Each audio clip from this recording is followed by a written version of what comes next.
Quantas almas se revelam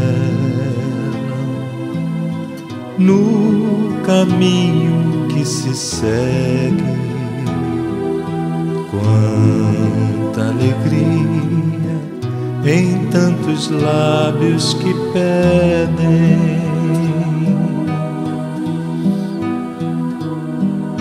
Quantas almas se revelam no... Boa noite a todos. Que Jesus nos abençoe, que dê bastante paciência para vocês que dizem que eu sempre falo pelos cotovelos. Quando busca-se falar de Allan Kardec, acostumou-se a focar o educador, o pesquisador, o discípulo de Jean-Jacques Rousseau, trabalhador e representante da Universidade de Pestalozzi, e todo o volume de obras que ele publicara desde os seus 22 anos de idade, quando começou o seu trabalho literário dentro da educação. Mas pouco se busca do homem. Quem foi Allan Kardec? A pessoa na sua intimidade. Numa de suas excursões, uma viagem a Tours no ano de 1862, programara-se uma palestra onde Kardec divulgaria todas as últimas informações a respeito do Consolador que ele tanto divulgava na Europa. Naquele período, no reinado de Napoleão III, existia uma proibição para as reuniões e aglomerações públicas. É claro que houvera sido conseguida a autorização prévia perante as autoridades da lei para que no teatro ele pudesse expor as suas colocações ao público da cidade. Mas, pouco antes, a polícia aparece e impede que o teatro pudesse ser aberto para que ele fizesse a sua exposição. Nesse instante, então, o seu anfitrião dirige-se à sua casa, levando o mestre de Lyon para que ele pudesse expor no quintal, junto às macieiras da sua preleção. E alguém deveria ficar no teatro para avisar aqueles que chegassem mais tarde da mudança do endereço da reunião. Um jovem entusiasta da doutrina espírita, que estava apaixonado por conhecer o mestre que lhe encantava com os textos escritos, foi escolhido para que permanecesse no teatro. Ele, então, anulando, permanece lá, redirecionando aqueles que chegavam para que pudesse alcançar o pomar e fazer parte das colocações que Kardec levaria ao público. Quando esse jovem, mais tarde, sai, a reunião já se encontrava avançada e ele não tem a oportunidade de encontrar Allan Kardec. Então ele decide que voltaria no dia seguinte, para tentar uma pequena entrevista, tentar satisfazer algumas dúvidas. Só que quando no dia seguinte ele chega ao portão do pomar, ele observa um homem sobre uma escada a recolher maçãs, que entregava delicadamente a Amélie Boudet, a sua esposa, a senhora Allan Kardec, que colocava no avental com todo carinho. Quando ele viu aquela cena, até um tanto romântica e um tanto quanto,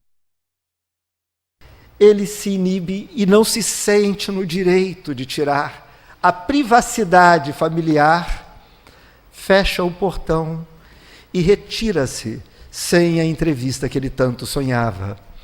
Esse jovem seria conhecido mais adiante como Leon Denis, um dos principais escritores e divulgadores da doutrina espírita. Por que eu trouxe esse fato à tona? Porque ele menciona uma pequena cena da vida pessoal de Hippolyte Léon Denisard Rivail. Muito se falou até hoje a respeito da sua conduta reta, um homem que desde o princípio, quando iniciou a sua vida profissional, zelou para que nunca causasse nenhum tipo de prejuízo à sociedade e para que pudesse contribuir com os seus esforços. Trabalhou como escriturário num teatro, aonde foi funcionário exemplar. E quando abraça a tarefa da educação, seguindo os passos do mestre Pestalozzi, não demoraria muito para tornar-se o braço direito daquele educador que deixou seu nome gravado na história da educação humana. Pouco pessoal se fala da vida dele. Pois bem, um homem comum, nós medimos dos pés à cabeça.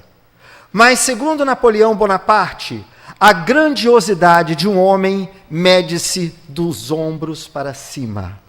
É o conteúdo do seu pensamento, é o conteúdo das ideias que ele defende. Então saltamos para o ano de 1870, dia 29 de março. Estávamos prestes a completar o primeiro aniversário de morte de Hippolyte Léon Denisard Rivail. O cemitério de Montmartre, no centro de Paris, passava por uma movimentação inesperada. Era um trabalho que legalmente era feito, autorizado pela justiça, quando os restos mortais do codificador da doutrina espírita eram trasladados para um novo túmulo no cemitério monumental de Père-Lachaise, mais afastado do centro de Paris. O novo cemitério era aquele que hospeda os restos de grandes nomes do pensamento humano, de grandes filósofos, grandes cientistas e grandes representantes da história da humanidade. A decisão da mudança houvera sido por presente da União Espírita Belga, personificada pelo Sr. Vanderist, que comprara um terreno nesse cemitério monumental para que pudesse trocar para um túmulo que eles consideravam mais digno e representando a grandiosidade do que foi o trabalho de Allan Kardec. Às 14 horas do dia 31 de março de 1870, dia marcado para a inauguração, um grande número das pessoas que eram chegadas a Kardec começavam a se aglomerar em torno de onde seria feita a inauguração. Não era um túmulo luxuoso, era relativamente simples, mas imponente. Os belgas buscaram uma imagem que pudesse representar a grandiosidade sem ferir a simplicidade defendida pelo mestre. Então inspiraram-se nos sacerdotes druidas. Eles cultuavam a Deus em templos que eram erguidos de lajes de pedra, aonde focavam seus pensamentos para superiores espirituais. Um desses templos ainda existe, conhecido como Stonehenge, na Inglaterra, e está de pé graças à grandiosidade dessas pedras. Então eles decidiram que o novo túmulo seria feito por uma laje de pedra que ficaria na vertical, mais adiante 2 colunas também de pedra, sustentando uma nova laje que ficaria na horizontal na parte de cima. Embaixo dessa estrutura receberia um busto que houvera sido confeccionado pelo senhor Capelaro em bronze e que representava a imagem do mestre de Lyon. Mas os trabalhos houveram-se atrasados devido à dificuldade em se manipular pedras de tamanho peso. E um túmulo que era capaz de sustentar lajes de até 30 toneladas. Nos minutos finais, já avançando após de meio-dia, o guindaste fez um movimento desastrado e a laje principal foi ao chão. Parecia que tudo compelia para não se cumprir o prazo, mas, ainda que exíguo o tempo, eles se empenharam e conseguiram colocar a laje de pé para que às 14 horas, pudesse se fazer, como estava programado, a inauguração. E com as pedras em cima, aquele túmulo cercado de andaimes, ainda não tinha nenhuma das inscrições é que vai se começar a cerimônia. Posteriormente seria colocado Allan Kardec, fundador da filosofia espírita. Todo efeito tem uma causa. Todo efeito inteligente tem uma causa inteligente. O poder da causa inteligente está em razão da grandeza do efeito. 3 de outubro de 1804, 31 de março de 1869.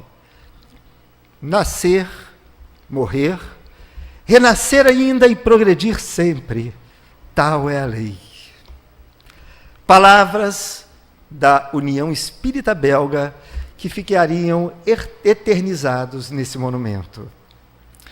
Quando começa a cerimônia, então, aquele que dirigia toma em mãos uma folha, que era uma carta escrita por Alexandre Delany, filho do conhecido Gabriel Delany, que também publicara obras espíritas contemporâneas a Allan Kardec.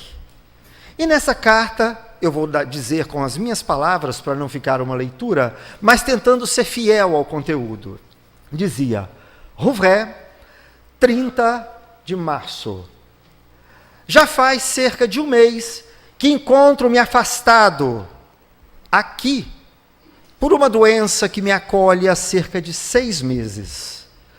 Eu gostaria de estar convosco em vós, para poder honrar o nome desse espírito de escol, que dando fé esclarecida, deu-me a calma e a resignação, mas a distância e o esgotamento do meu corpo físico me impedem. Ninguém saberia melhor do que eu reconhecer as raras qualidades de Allan Kardec e render-lhe justiça. Muitas vezes em minhas longas viagens, vi o quanto ele era amado, estimado e compreendido por todos os seus adeptos. Todos desejavam conhecê-lo pessoalmente, a fim de agradecer por ter lhes dado a luz através das obras que houvera publicado e testemunhar a gratidão e o seu inteiro devotamento. Eles ainda o amam, até hoje, como se fosse um verdadeiro pai. Todos lhe proclamam o gênio e reconhecem como o mais profundo filósofo da atualidade. Contudo, eles estarão em condições de apreciar a sua vida privada, isso é, das suas ações íntimas. Puderam avaliar a bondade no seu coração, o caráter tão firme quanto justo, as benevolências de que usava em suas relações, a caridade efetiva que inundava sua alma e a sua prudência cercada da sua... Não. E eu quero falar, dizia Alexandre, dessa intimidade. Eu testemunhei algumas de suas boas ações e faço questão de contar. Certa vez, eu e um companheiro de Joinville, o senhor Pierre, viajamos e fomos à Vila Segur para ter uma consulta com Allan Kardec. Lá, Pierre narrou as privações por quais passavam um compatriota seu. Era um senhor já de idade, que lhe faltava tudo. Lhe faltavam os agasalhos para cobrir do rigoroso inverno europeu. Nos pés, carregava toscos tamancos para impedir que pisasse na laje fria. Mas ainda assim, o velhinho não se lastimava. Ele era o que poderia ser chamado de um pobre envergonhado.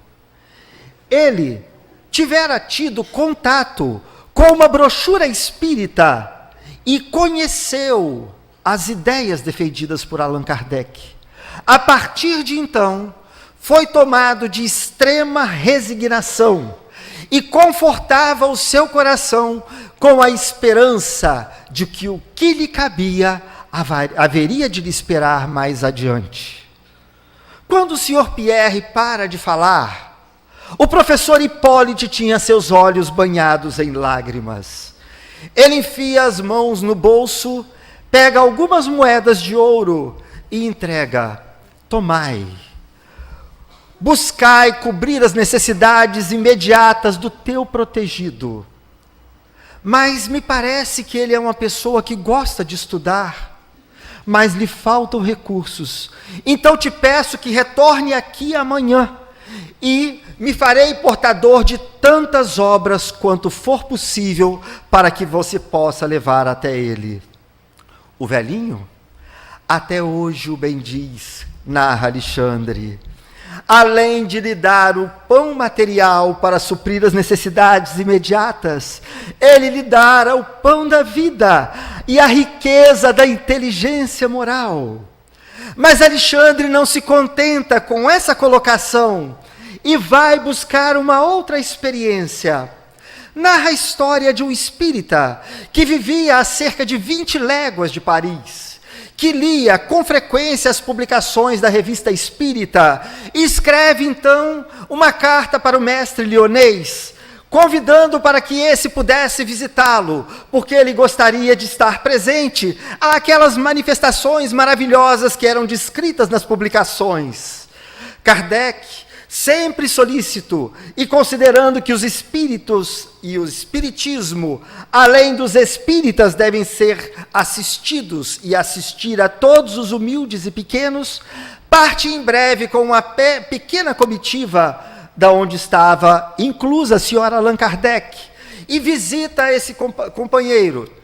Lá, as reuniões tornam presente manifestações tão maravilhosas como eram publicadas na revista. E os olhos daqueles presentes se enchiam de lágrimas.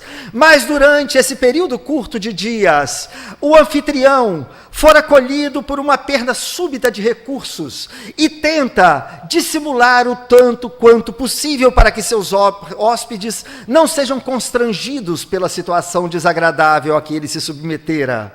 Mas o professor Hippolyte, posteriormente, toma conhecimento do revés financeiro e dirige-se então até o administrador da cidade, tomando conhecimento da cifra do acontecimento, providencia a liquidação dos débitos mais imediatos, de forma que o seu anfitrião pudesse recobrar o equilíbrio financeiro. Ele só teria conhecimento da ajuda que recebeu após a pequena comitiva retornar a Paris. E ainda continua Alexandre. Há poucos anos atrás, recomendaram-me uma pessoa que houvera sido reduzida à extrema miséria. Expropriaram-lhe da própria casa, colocando a esposa e as crianças na rua, sem condições de se proteger sequer da chuva, sem ter recursos que seja para alimentação. Então, eu mesmo, Alexandre, dor daquela notícia, lá chegando, fazendo, ele não me perguntou, sem conhecê-lo, me perguntou qual eram as que estavam, simplesmente em mãos que permitiria me sanar mais imediata. E quando eu, família desgraçada, tomei conhecimento que era aquela dotação que subtraía da ideia do suicídio, pelo qual já houveram se decidido devido às dores que eram levados até mesmo as crianças pequenas. Mas Alexandre prossegue. Milhares são os fatos desse gênero que são conhecidos somente por aqueles a quem ele recorreu. Porque ele não aliviava somente a miséria material por qual eles passavam. Ele sempre era portador das palavras consoladoras para amparar o moral abatido. E isso sempre sem que a sua mão esquerda soubesse o que era doado com a direita. E Alexandre, então, diz que ele precisa contar um último caso. agora é de uma pessoa de minha estreita relação, componente do movimento espírita da cidade. Ele adentrou uma situação de cruéis privações financeiras, mas ocultava da família espírita para que isso não pudesse conturbar as reuniões. Certo dia, ele narra que ao chegar na portaria do seu apartamento, encontra um envelope que estava escrito: da parte dos bons espíritos. Quando ele abre, lá encontra a quantia suficiente para reequilibrar a sua vida financeira. Guiado por alguns indícios e pela voz do coração, não demoraria tanto para que o companheiro pudesse reconhecer quem foi o seu anônimo benfeitor. E é desse homem de coração tão desconhecido, que foi alvo de calúnia por todo o período do seu trabalho, por parte daqueles que não o conheciam. Porque quando tinham chance de apreciá-lo de perto, mesmo não comungando com os mesmos ideais que ele defendiam, eles eram obrigados a render uma homenagem à sua boa fé. Aqueles que o atacavam apenas conheciam a bandeira e tentaram de toda maneira indispô-lo com a opinião pública. Mas ele foi capaz, segundo Alexandre, de erguer esse pavilhão tão alto que nada foi capaz de atingir. E a lama com que pretendiam sujar a bandeira nada mais serviu do que para sujar a mão dos seus panfletários. Nesse instante, eu interrompo a carta, porque nós temos que compreender o trabalho de Allan Kardec. E eu mergulhei na história do próprio cristianismo. Viajei para o Lago de Genezaré, recobrando a imagem descrita de quando Cristo vai até a praia, a cercar-se dos pescadores, e lá encontra o mais velho, que estava a cuidar dos seus afazeres, dirige-lhe a palavra e fala: vinde, segue-me que far-te-ei pescador de homens. Pedro não pensa duas vezes, colocando em risco a sua vida profissional, negando aos interesses pessoais, ele simplesmente fecha os olhos e segue abraçando de pronto o ideal do mestre que lhe houvera proposto para uma nova carreira para Allan Kardec, no seu período como pesquisador, ao tomar conhecimento das mesas girantes, que era motivo de entretenimento nas festas parisienses, ele é tomado da curiosidade das forças que podem reger tal fenômeno e embrenha por um trabalho de pesquisa. Durante a pesquisa, tomando conhecimento da inteligência que regia os fenômenos que ele constatava, ele passa a vislumbrar a grandiosidade da tarefa que o esperava. Era o chamado para lhe pedir que abraçasse uma causa em nome da consolação da humanidade. A única questão que ele coloca em pauta é: e se eu falhar? Mas a espiritualidade responde de pronto: se falhardes, outro te substituirá. E nesse instante, colocando em risco a famosa, conhecida carreira de educador, pesquisador e de filósofo que se destacava na cultura parisiense de até então, ele assume uma nova publicação de risco e abraça, sem dizer um não, ao primeiro chamado do Cristo para ser o portador do Consolador que houvera sido prometido há 2000 anos atrás.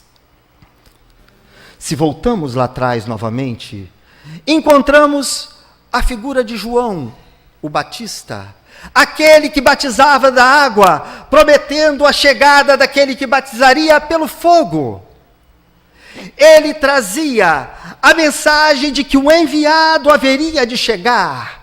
Ele era portador de uma grande novidade, mas apaga o seu próprio nome, porque ele sabia que ele deveria apagar-se, para aquele que seria a luz do mundo pudesse brilhar nos anos seguintes, sendo portador da boa nova tão esperada pela humanidade. Kardec, a seu tempo, quando, vendo-se portador de uma novidade que era o Consolador prometido, também tem noção da grande significância daquele emissário em texto que deveria chegar. Então, negando a si próprio e apagando a sua imagem para que o verdadeiro Consolador pudesse brilhar, oculta-se por trás de um nome, um pseudônimo, que houvera utilizado como sacerdote druida que fora numa encarnação anterior, Allan Kardec, fazendo com que seu personalismo se apagasse, para que a nova luz pudesse iluminar o mundo perante a fase de transição pelo qual a humanidade deveria adentrar. Então eu retorno mais uma vez lá atrás. E dentre os apóstolos, eu me recordo de um senhor da lei, o maioral do Sinédrio, grande defensor da verdade mosaica e defensor da verdade incontestável. Saulo de Tarso vira-se obrigado a combater os seguidores de um panfletário, de um homem de Nazaré, que trouxeram uma revolução que parecia vir de encontro aos ideais e ao pensamento que a lei mosaica trazia lá de trás. E numa das perseguições, quando ele passa às portas de Damasco, uma luz brilha aos céus e ele vê uma imagem que lhe surge: Saulo, Saulo, por que me persegues? E ele cai de joelho e a partir daquele instante entregaria todos os seus passos, pensamentos e obras ao mestre de Nazaré, sendo conhecido posteriormente como o apóstolo dos gentios, porque ele foi capaz de viajar por todo o mundo conhecido da época, proclamando a verdade da boa nova para aqueles que não faziam parte da cultura judaica e plantando a semente do cristianismo por toda a Europa conhecida.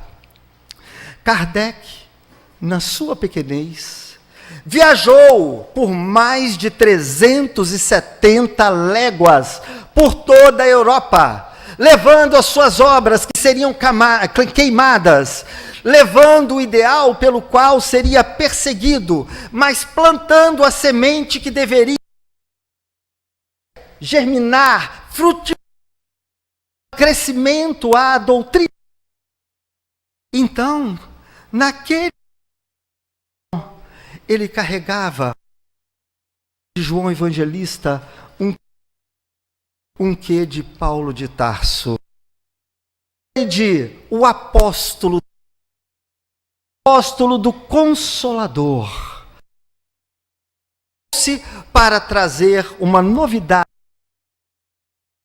o direito de todos os seus seguidores pensarem, porque era uma filosofia racional que deve ser questionada sempre à luz da ciência. Mas dos postulados que ele promulgou, nenhum deles, até os dias de hoje, caiu perante o avanço da ciência.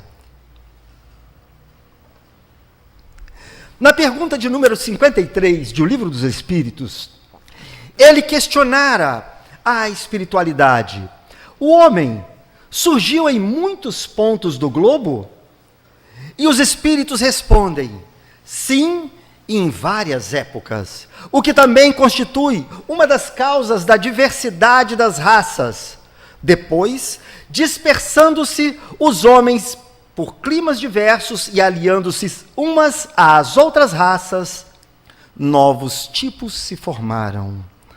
Isso era uma aberração no ano de 1857, porque era exatamente nos anos seguintes que o grande pesquisador visitaria a ilha de Galápagos para, posteriormente, no ano de 1859, proclamar o seu polêmico e atualizadíssimo livro A Origem das Espécies, que narrava que as espécies seguem por um processo de evolução, aprimorando-se e substituindo-se umas às outras, mostrando que o homem era de origem primata, o que choca o mundo na época, mas torna-se a verdadeira história da humanidade perante a pesquisa científica até os dias de hoje. Na pergunta de número 27, letra A, ele questiona a respeito do fluido cósmico universal que enche toda parte. Esse fluido será o que nós designamos pelo nome de eletricidade? E a espiritualidade responde: dissemos que ele é suscetível de inúmeras combinações. O que chamais fluido elétrico, fluido magnético, são modificações do fluido universal, que não é, propriamente falando, senão matéria mais perfeita, mais sutil, que se pode considerar independente. Toda a matéria e a energia estava ali, mas seria necessário se passar quase 50 anos para que o eminente físico e pesquisador judeu Albert Einstein publicasse numa das suas pesquisas E é igual a mc2, energia é igual a massa vezes a velocidade da luz ao quadrado, um número astronômico, mas que dizia que energia transforma-se em matéria, e que matéria transforma-se em energia, através da sua famosa teoria da relatividade, que houvera sido precedida pela doutrina espírita em praticamente 50 anos. Na pergunta de número 35, o professor Hipólito colocara: o espaço universal é infinito ou é limitado? Porque até então, acreditava-se que o universo estava restrito à Via Láctea, que era limitado à capacidade de observação humana. E os espíritos respondem: infinito.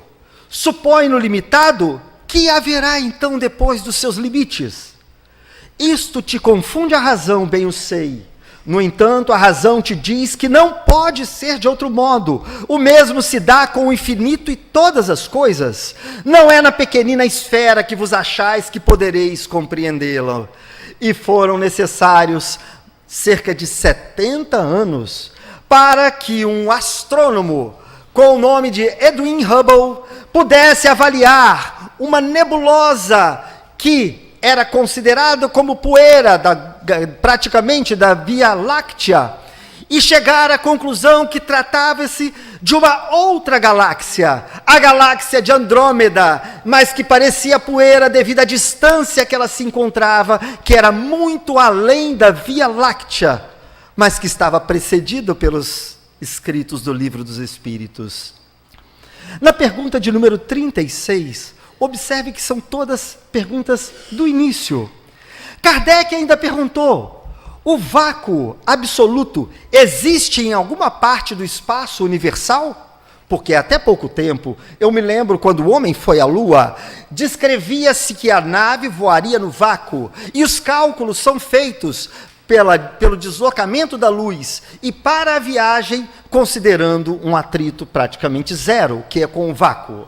Mas os espíritos responderam: não, não há vácuo. O que te parece vazio está ocupado por matéria que te escapa aos sentidos e aos instrumentos. Isso daí precisou mais tempo.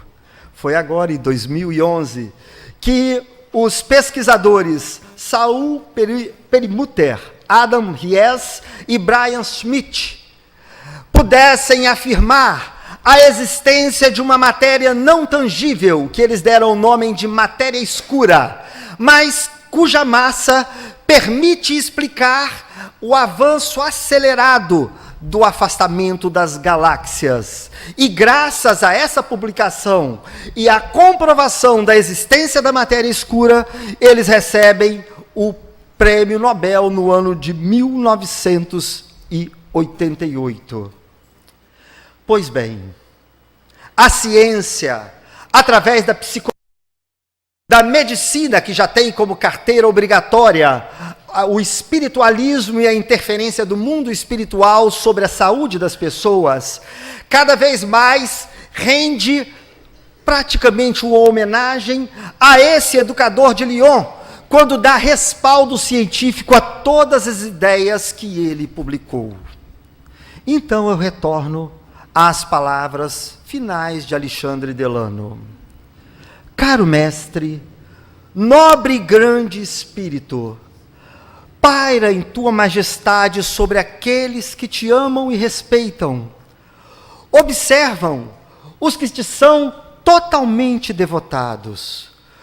Continua sobre ele a tua intervenção caridosa e protetora. Transmite às suas almas o fogo sagrado que te anima, a fim de que, profundamente convencido dos imortais princípios que professastes, possam eles marchar sobre tuas pegadas, imitando as tuas virtudes, fazer que reine entre nós a concórdia, o amor e a paz, a fim de que possamos reunirmos a ti quando houver soado para nós a hora da libertação. Quando então nós tomamos conhecimento do teor do trabalho de Allan Kardec, nós somos obrigados a falar. Obrigado, Kardec, por nos ter revelado a comunicabilidade com o plano espiritual, por nos permitir enxergar que a vida vai além da onde termina a matéria, por nos permitir aurir dessa comunicação as leis que regem o mundo invisível e que até então eram obscuras para o nosso conhecimento, dando-nos a possibilidade de compreender a vida de uma forma muito mais profunda, de uma forma que realmente pode racionalmente dar-nos base para modificar as nossas vidas. Eu deveria falar, obrigado, Kardec, por ter me fazido conhecer a lei da reencarnação. Sei que não criastes esta lei da natureza, tal qual Newton não criou a gravidade, mas ao revelar deu condições do homem lidar com a força que faz com que os corpos desçam até o chão, com que os corpos se atraiam no espaço. Conhecer a lei da reencarnação me abre um outro prisma para a minha vida. Minha vida não termina ao longo de 60, 70, poucos anos que restam pela frente. Eu tenho a possibilidade de novas vivências, a possibilidade de acumular aprendizados, a possibilidade de me aprimorar à medida que eu for, passo a passo, alcançando cada degrau do aprendizado, da enciclopédia da humanidade que se forma no nosso conhecimento pessoal. Obrigado, Kardec, por fazer-se portador da lei de causa e efeito. Nem os mais belos e grandes nomes que defenderam o direito poderiam me fazer compreender a misericórdia divina.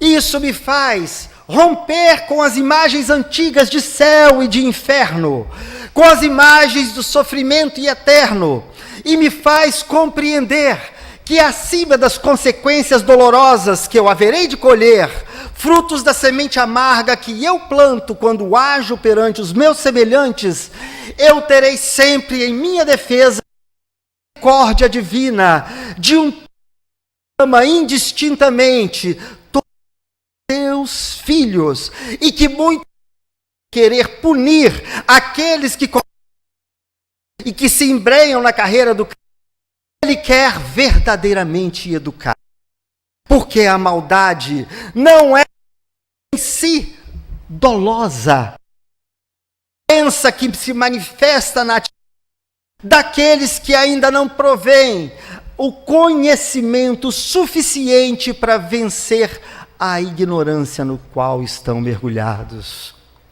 Obrigado, Kardec, pela lei de causa e efeito. mas eu teria que te agradecer mais. Revelastes para mim o que a ciência até o ano de 2017 não conseguiu comprovar: a pluralidade dos mundos habitados. Tão grandioso é o universo, tão múltiplas e aos milhões se espalham as galáxias, e dentro de cada um, aos bilhões se espalham, não somente as estrelas, mas todos os demais corpos celestes. Seria presunção nossa crer que somente essa poeirinha chamada Terra fosse portadora da vida, e que todo esse universo fosse uma inutilidade criada por um Deus, então, irracional? Mas através da pluralidade dos mundos habitados, eu posso compreender que aqui vivo eu, mas em cada espaço pelo universo infinito haverão humanidades e humanidades infinitas, se multiplicando, aprendendo, vivendo, se aprimorando e tendo sempre a possibilidade de crescer e promulgar a seu tempo o amor que Deus nos oferece e que banha a todos de uma forma praticamente indistinta. Mas eu ainda tenho que agradecer, porque me mostrara a possibilidade da evolução. Há 2000 anos, o Cristo me conclamara para seguir os seus ideais de amor, me conclamou para praticar o perdão, me conclamou para amparar a todo e qualquer dos seus filhos indistintamente. Mas eu vejo dentro de mim o quanto tenho dificuldades em lidar com minhas próprias fraquezas, o quanto eu luto, mas o quão é duro tirar aquelas coisas que nos atraem, porque os nossos vícios não são extirpados, não porque são difíceis de tirar, mas porque nós não queremos tirar, porque nós nos sentimos atraídos por ele, e como nos sentimos atraídos, não largamos. Mas através do conhecimento da possibilidade evolutiva que a doutrina espírita me traz, eu sei que eu não estou mais condenado, porque tal qual a educação humana, que é formada por séries que vão consequentemente saltando ano após ano para dar o nível de formação que o aluno quer para ser um profissional, também eu, que quero e que fui convidado a abraçar o ideal de Cristo, posso dar passos gradativos de acordo com as minhas limitações. O que eu não consegui avançar nessa, avançarei na próxima, e na próxima, e na próxima, e assim eu compreendo o quanto Deus é misericordioso, porque Ele respeita o tempo de cada um. Ele dá a possibilidade de que cada um aprenda na sua própria velocidade. As dores inerentes da estagnação que às vezes nós colhemos são os frutos das sementes dolorosas, dos desequilíbrios que nós plantamos, e não um castigo do mestre. E é diante disso que eu poderia dizer: obrigado, Kardec. Mas tudo aí se apaga. Tudo isso significa muito pouco se nós recordarmos uma única coisa, e aqui certamente tem alguém que perdeu nos últimos anos uma pessoa amada da família. Um pai, um filho, um irmão, uma mãe. A doutrina espírita acabou com a morte. A doutrina espírita acabou com o maior temor da humanidade. A doutrina espírita acendeu uma luz aonde antigamente era trevas. E aquele ser que eu acreditava ter perdido, ela me mostra que não se perdeu, que se encontra logo ali adiante, esperando para encontrar comigo numa oportunidade tão próxima, e que eu certamente haverei de estar lá e estar novamente com Ele. A inexistência da morte faz com que o homem enxergue a vida por um outro prisma. A maior de suas dores é subtraída do seu catálogo, desde que ele se permita crer naquilo que racionalmente já é mostrado por essa doutrina de luz e que vem cumprir efetivamente e com primazia o papel de consolador, tal qual foi prometido pelo Cristo há 2000 anos atrás. Quer coisa para consolar mais do que nos permitir compreender as dores, a morte e tudo pelo qual nós passamos? Temos sim que render graças por todos os tempos. E eu fico pensando se esse homem teria vislumbrado um pouco do que ele fez, mas sou remetido a um fato que está descrito nas obras, que aconteceu em abril de 1860. Nas dificuldades que se passavam, na escassez de recursos, no combate ferrenho que outros filósofos e outros religiosos tinham para com o ideal que ele defendia, ele via as dificuldades se multiplicarem à sua frente. E numa tarde chuvosa, ele encontrava-se desanimado.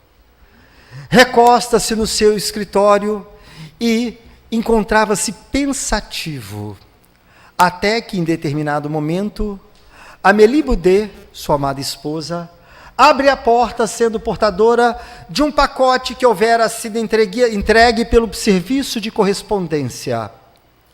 Ele abre e encontra ali uma carta. Narre a vida de um homem que falava, a maioria deve conhecer, das dificuldades pelo qual ele passava, e que diante das dores que lhe eram impostas, e também à sua família, ele decidira por dar cabo da própria vida. E numa noite específica, ele caminha por uma das pontes que cruza o rio Sena, para que pudesse atirar-se às águas profundas e poder exterminar o sofrimento de que lhe era portador. Mas no momento que ele apoia-se no parapeito da ponte, sente que esbarrou em alguma coisa e um volume vai ao chão. Curioso do barulho que se fez, ele agacha, pega e percebe tratar-se de um livro. Curioso, ele avança até o poste mais próximo e na luz fraca dos lampiões, ele abre e vê um texto escrito na primeira página. Esta obra salvou a minha vida. Leia com atenção e tenha bom proveito. Assinado A. Lohan. Então, eu peguei o livro e resolvi ler. E tomei conhecimento de realidades que não tinha antes. Então ele escreve essa carta a Allan Kardec, e abaixo da carta lá estava a obra. Essa obra salvou minha vida, leia-a com atenção e faça bom proveito. Assinado por A. Lohan. E logo abaixo o segundo texto, salvou-me também. Deus abençoe as almas que cooperaram para a sua publicação. Joseph Pierre.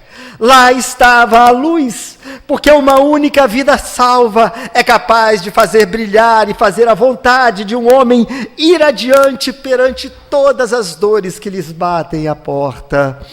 Então ele continua a defender aquela bandeira.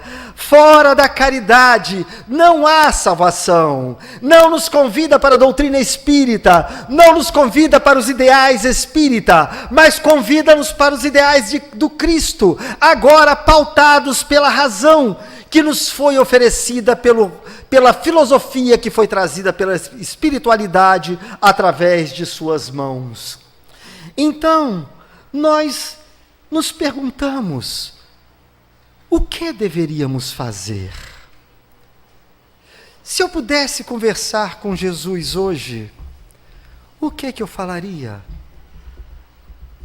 Se eu pudesse, Jesus, eu queria estar contigo, para ser a esperança realizada daqueles que vão pelo mundo, de estrada a estrada, entre a necessidade e o desabrigo. Desejava seguir-te, sem méritos embora, para erguer-me em consolo dos que choram, fugiram sem razão da bondade divina.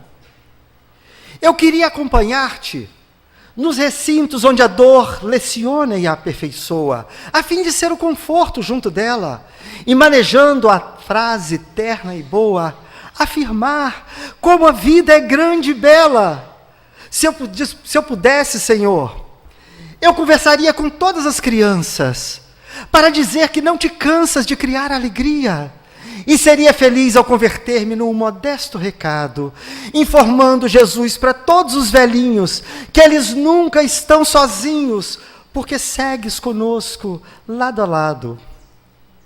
Se eu dispusesse de recursos, eu queria ser uma vela pequenina acesa no clarão das levas, de forma a socorrer os que jazem nas trevas, fugindo sem razão da bondade divina. Entretanto, Senhor, eu sei das deficiências que eu carrego. Venho a Ti como estou. E por isso mesmo rogo, não me deixe a sós por onde vou. Se eu não posso, Jesus, ser bondade, socorro, paz e luz, toma-me o coração e, perdoando a minha imperfeição, esquece tudo que o meu sonho almeja. E ensina-me, Senhor, no Teu imenso amor, o que queres que eu seja. Muito obrigado a todos. Boa noite. Obrigado pela atenção.